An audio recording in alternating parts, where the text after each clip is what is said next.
Baru-baru ini emas telah mencecah paras yang tertinggi dalam sejarah. Lepas tu mulalah, bila dah naik yang paling tinggi ni, barulah orang ramai sibuk nak bercerita tentang emas. Tapi persoalannya, untung ke melabur emas ni? Pertama sekali kita kena tahu dari mana datangnya keuntungan pelaburan. Yang pertama adalah keuntungan daripada kenaikan harga. Maknanya kita beli murah, kemudian kita jual dengan harga yang lebih mahal.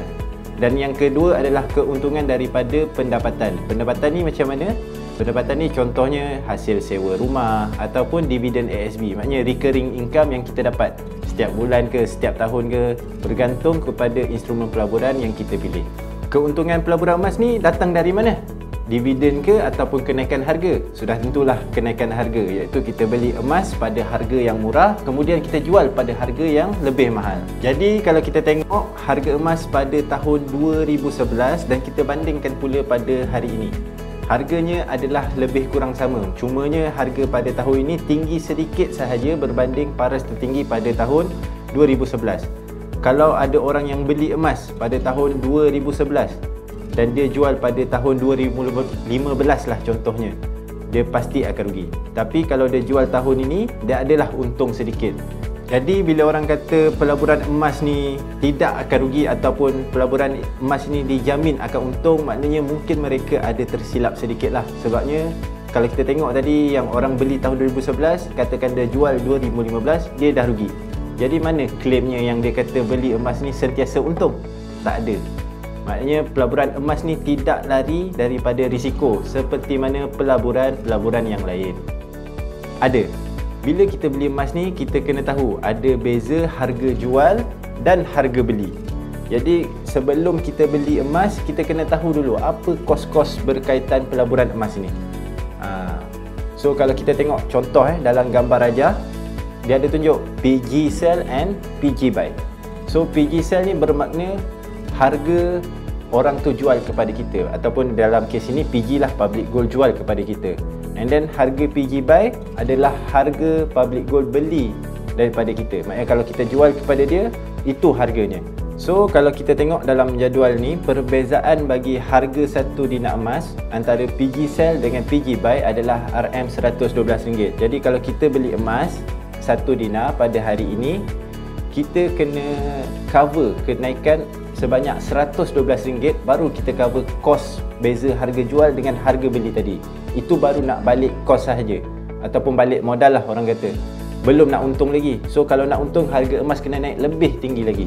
So ini benda antara benda yang ramai orang tak tahu ataupun terlepas pandang, iaitu beza harga jual dan beza harga beli. Ada beberapa cara untuk kita melabur emas. Yang pertama, kita boleh beli emas fizikal. Emas fizikal ni kita boleh beli daripada syarikat yang berlesen seperti Hello Gold dan Power Gold. Cumanya kalau kita beli emas fizikal ni, kita kena beli by gram. Maknanya kita kena beli minimalnya 1 gram. So kalau kita nak tambah pelaburan nextnya, kita kena beli 1 gram lagi. Kita tak boleh beli setengah gram ke ataupun 1,5 gram, tak boleh. So minimal dia adalah 1 gram, ataupun kemudian sukatilah kita nak tambah berapa, nak tambah 10 gram ke berapa, ikut kemampuan kita. Cumanya kalau beli emas fizikal ni, masalahnya adalah cara penyimpanan. Kalau kita beli amount yang sedikit, contohnya 1 atau 2 gram, kita kadang-kadang terlupa kita simpan ke mana. And then kalau kita beli banyak pula, contohlah katalah kita ada rezeki lebih, kita boleh beli 1 kilo emas ataupun 2 kilo emas, kita ada kos penyimpanan pula. Yelah, kalau ada 1 kilo emas, jaranglah orang nak simpan dalam rumah. Orang akan simpan di deposit di bank. So dia akan disimpan dalam peti besi di bank. So bila kita simpan dekat peti besi di bank ni, ada kos-kos dia yang dikenakan oleh bank, ada charge-nya. Yang kedua adalah kita membuka akaun pelaburan emas. So bermakna kalau kita buka akaun pelaburan emas ni, kita tidak perlu memegang emas fizikal. Emas ni akan dipegang oleh syarikat yang menjaga akaun itu tadi. Antara contoh tempat kita boleh melabur emas, akaun pelaburan emas ni adalah seperti Hello Gold, ataupun kita boleh buka juga akaun pelaburan emas di Maybank, CIMB atau mana-mana bank lagi yang menyediakan fasiliti ini. Jumlah pelaburan minimum untuk akaun pelaburan emas ni tak macam emas fizikal tadi. Macam emas fizikal tadi kita kena go by gram. Tapi untuk akaun pelaburan emas ni kita boleh beli bergantung pada syarat-syarat yang ditetapkan lah. Macam Hello Gold, kita boleh mula serendah RM5. Macam di Maybank mungkin RM100, bermula RM100 kita boleh invest. Macam Public Gold pun dia ada akaun pelaburan dia, emas dia, itu dia panggil account gap. Itu kita boleh bermula serendah RM100 sebulan. So terpulanglah nak pilih yang mana, kita compare lah. Sebab setiap akaun ni ada kos-kos dia. Macam Hello Gold ada kos dia, berapa persen dia charge sebulan. Macam di Maybank berapa persen dia charge sebulan. So kita kena tengok kos-kos dia, and then kita compare, kita pilih yang terbaik dan yang paling sesuai dengan kita. Yang ketiga adalah kita membeli emas di Bursa Malaysia. Saya rasa ramai yang tak tahu kita boleh beli emas di Bursa Malaysia. Macam mana nak beli emas di Bursa Malaysia ni? First kita kena buka akaun CDS lah, and then kita pilih ETF emas.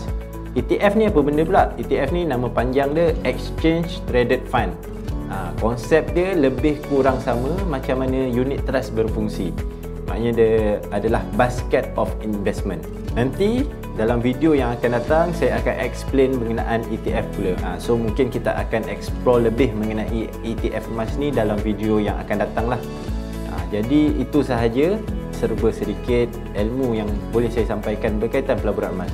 Kalau anda ada soalan, anda boleh tanya dalam ruangan komen, dan insya-Allah saya akan jawab di komen juga, ataupun saya akan buat video jawab kepada soalan-soalan anda.